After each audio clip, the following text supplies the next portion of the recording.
the Armed Forces provides amazing training. I think about veterans as people who have already figured out how to serve. My military skills have been essential. Hiring veterans is a great business case. They're the best employees we have. They're flexible, hardworking, and they're used to a global workplace. If that isn't an asset to any company, I don't know what is. Hiring America, the award-winning television job fair for American veterans. Connecting you with companies who know your value. Learn about employers who are actively hiring today and organizations that support veterans. Your future success starts right here on Hiring America. This episode is powered by USAA, celebrating the strength behind the service.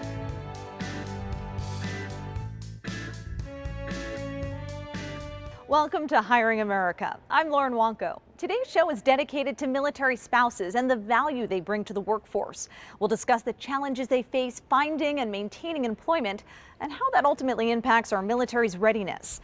We'll learn from companies that are standing up to support them, as well as provide tips on preparing a skills-based resume. Log on to our website, hiringamerica.net, for more information, and follow us on Instagram and our YouTube channel. Hiring Our Heroes and the U.S. Chamber of Commerce have been working aggressively over the years to help transitioning service members, veterans, and their families find meaningful employment. This year, they're focusing on military spouses, launching their first Military Spouse Economic Empowerment Zone in San Antonio, Texas, a city that calls themselves Military City, USA. I can't tell you how excited I am to be here today, to be here in San Antonio, to launch our first Hiring Our Heroes Military Spouse Economic Empowerment Zone. Leaders from the local community, mayor's office, as well as companies like Prudential, Toyota, and USAA all came together to brainstorm and create new job opportunities for military spouses in the San Antonio area. As Military City USA, every employer in this city should be doing all they can to hire and recruit military spouses, and that's what we're here for today. I want to make sure that we put that challenge out there. Statistics say that military spouse unemployment is at 16%, which is 4 times the national average. Underemployment is even worse. These issues start to impact the military family's stability as well as our military's readiness. In this crazy time of war where we have people being deployed for months at a time, the burden of raising the family falls on that spouse that stays behind. And if that spouse is not employed, then that really puts a financial strain on a family. Moving from duty station to duty station is common for a military spouse, but research found the military spouse's biggest challenge was finding employment after their move. We looked at the military spouse issue in depth last year. What we started to see was that while veteran unemployment as a whole was making tremendous strides in really reducing the unemployment rate significantly, military spouses were not realizing the same benefits. We wanted to understand in a little bit deeper fashion what military spouse unemployment looked like, what was its cause, and more importantly, how do we as an organization start to tackle it? Listening to everybody speaking, right? Spouses talking about how they felt about job opportunities. I kept saying to myself, we at the city, right, the leadership, the mayor, and the entire city council, we need to step up and challenge every employer. And you may only have 5 employees, 2 or 3, 4, 5 employees, or you may be USAA or HEB. Each one of us owns a piece in serving our country by employing military spouses. We know there's no better city in America that cares more about their spouses than San Antonio and their military families. And so this initiative is going to allow San Antonio to shine as a very bright star for the rest of the country to follow. If you think about the talent that resides with the military spouses, it's one of the most underemployed and unemployed population within the country. And the fact that as a family unit, when the veteran is the soldier, sailor, airman, Marine, is PCSing throughout to the nation and throughout the world, their family is staying intact, and in order to do so, the spouse, whether it's a male or female, is having to pick up, relocate, and oftentimes quit the job that they have or quit the profession that they have in order to accommodate that family unit. It's a noble what they do, and they serve in a different way, but they serve just as much as the veteran does. And so it's important for us to recognize the contribution that they bring to the table, as well as the skills that they bring to the corporate world. Military spouses are so underemployed or unemployed because of these red flags, if you will, that the typical recruiter sees in their resume. They have these gaps in employment, they have ups and downs in terms of their levels of responsibilities and the things that they did. And the average recruiter looks at that and says, wow, this is an easy way to ditch this candidate from the applicant pool and pare down to a list of people we'll interview. And instead of looking at it and understanding the true backstory of why that really happened.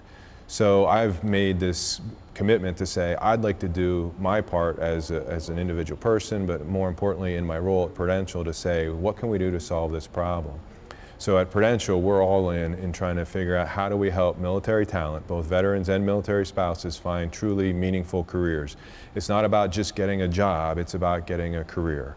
And how do we make this something that's truly beneficial to the family and help these deserving individuals find good work? Many military spouses and veterans are a little reluctant to put down that they are a spouse or a military veteran because of the fact that there may be a little reluctance on the employer's part to hire those folks because they're not sure how long they're going to be able to stay for the next year, 2 years, 3 years max maybe. But again, that's when for USAA, we put a preference on hiring veterans and military spouses, so we want to know whether or not you are a veteran or military spouse. Job portability is really a very effective way of being able to crack the code with respect to the issues that spouses face in being able to stay employed.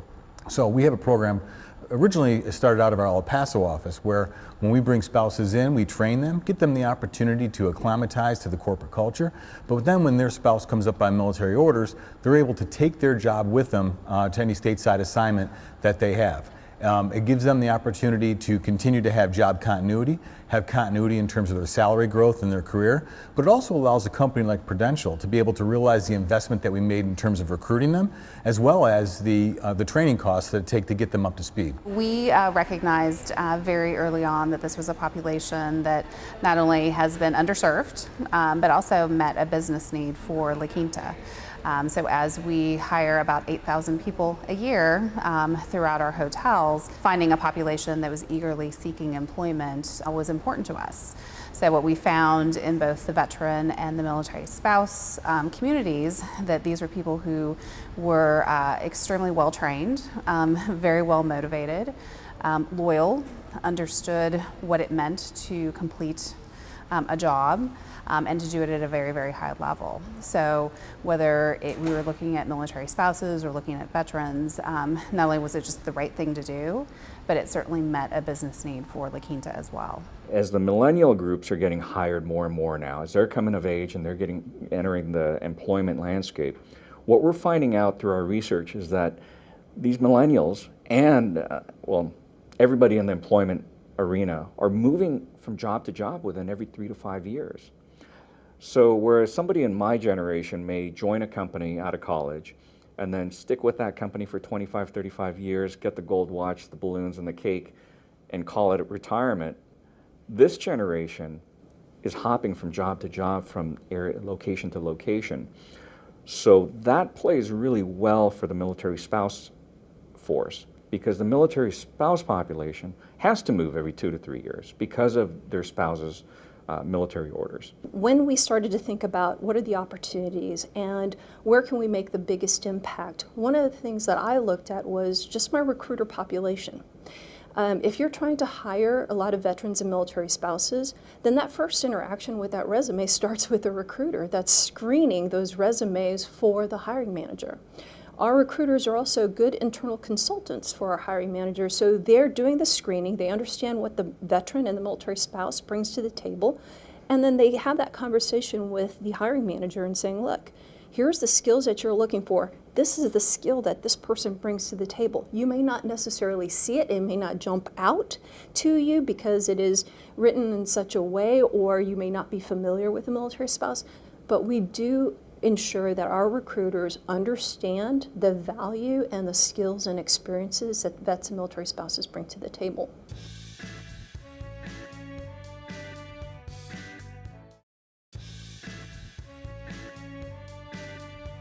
There are a lot of challenges that military spouses face, but probably the biggest challenge is the constant movement associated with military life.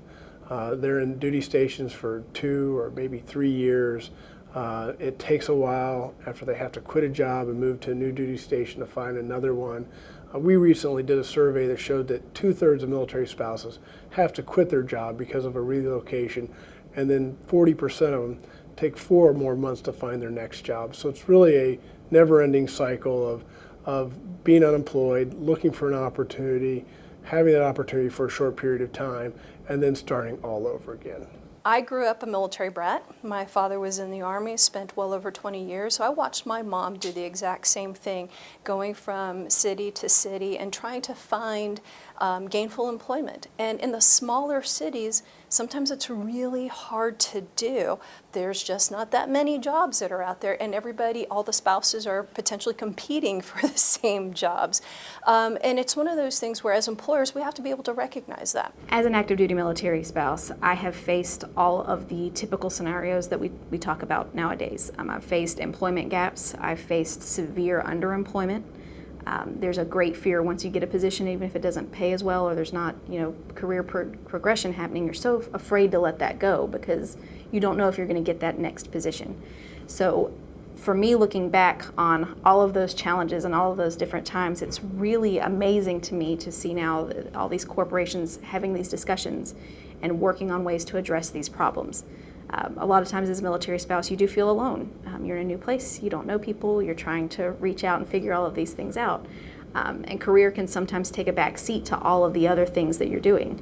So it's really amazing now to see so many of us pulling for each other, helping other military spouses and companies coming on board to help with that as well. I am a military spouse. My husband was active duty for 42 and a half years, and we have been married 47 years. We moved from pillar to post. We moved 30 times and to 20 different locations. But it was a great experience. We have 2 children. Collectively, between the 2 of them, from kindergarten to 12th grade, they went to 25 different schools. Did it make them tougher? Yes, probably. Did it make them more sensitive? Absolutely. Did we have our ups and downs? Most definitely.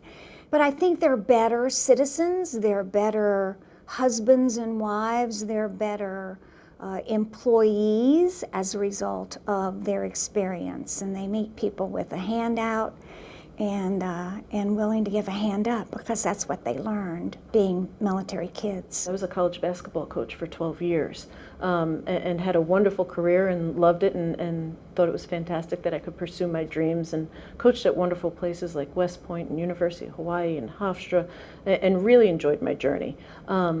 But then we hit a point in my husband's career where we moved 7 times in 8 years and it became unsustainable. Because we moved to California. Well, now I have to find a university that has a basketball coaching position open, and they may only have a lower level position open. And so it really started to hinder my career growth. And then we moved to Germany, and I coached high school basketball there, which was a wonderful experience. But financially, it's not doesn't allow me to contribute to my family. And so when we moved back from our overseas station, I really started to pull back the layers and say perhaps now is the time for a career change. What industry can fit and sustain and allow me to progress in my career, since my husband has another 9 years left at the time when we moved back. So it was some soul searching, it was active participation on my behalf, and it was really owning my future, which military spouses have to do. When you think about military spouse careers, you think, okay, school teachers, nurses, these are all portable careers that there's a need in every single city, but then you forget about the licensing aspects and the length of time it takes and the networking opportunities to be able to go into good schools in the school districts.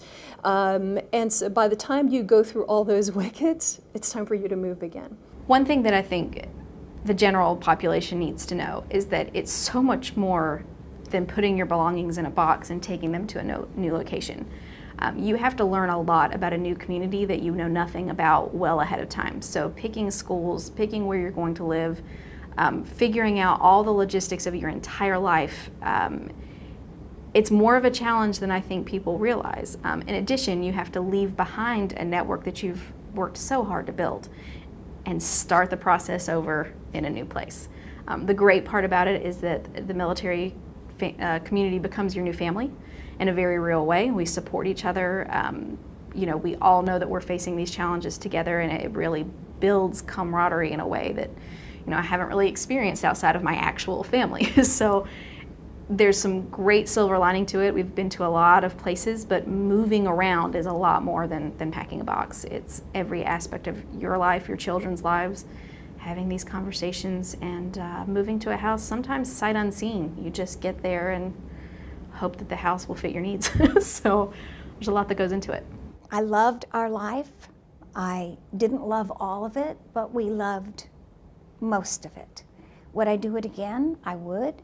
If I could take what I've learned over those 42 and a half years and bring it forward with me. Some of it's lonely, some of it's being alone a lot, and some of it's just having to always grow new friendships, grow new communities, grow new base support wherever you happen to go. Very fortunate to land at Hiring Our Heroes, but when I did land there, I was hired as a coordinator. So, you know, I was 40 years old and probably taking an entry-level job at, you know, that would go to a 23 or 24-year-old. But fortunately, under Eric Eversole's leadership, he's embraced military spouses. I want to say we employ about 15 active duty military spouses. So as they're moving, they're able to retain their job. We've created great remote opportunities.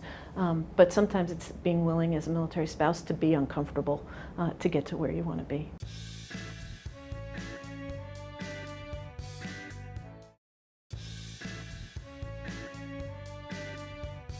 We have a great tool that was created for us by Toyota called mycareerspark.org.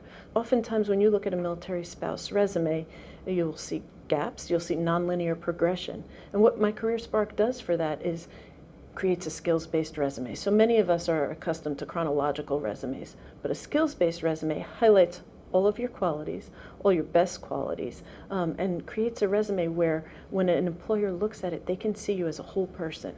And it eliminates the nonlinear progression. CareerSpark is specifically developed for military spouses. So you take your education, your work skills, your work history, as well as your volunteer history, and put it together in a skills-based resume. I look like I should. I look pretty good on paper. I even look horrible, even at my age. With a skills-based resume. You can do a chronological, but if I do a chronological for me, my resume, it's got holes all over the place. In fact, probably my first 15 years of employment looks like I probably was running from the FBI for robbing banks along the way, because it was bank after bank after bank as we moved around. The other thing is they can take those volunteer positions, whether I was president of the Officers Spouses Club, or if I was a volunteer in our family readiness group, if I was a commanding officer's spouse, which comes with it an unwritten set of requirements and responsibilities, and puts all of that in a language that translates to employer a skill set that I necessarily did not get being in the banking industry or being in the real estate development industry. And it's a wonderful tool. Again, it makes us shine in a way that we should shine.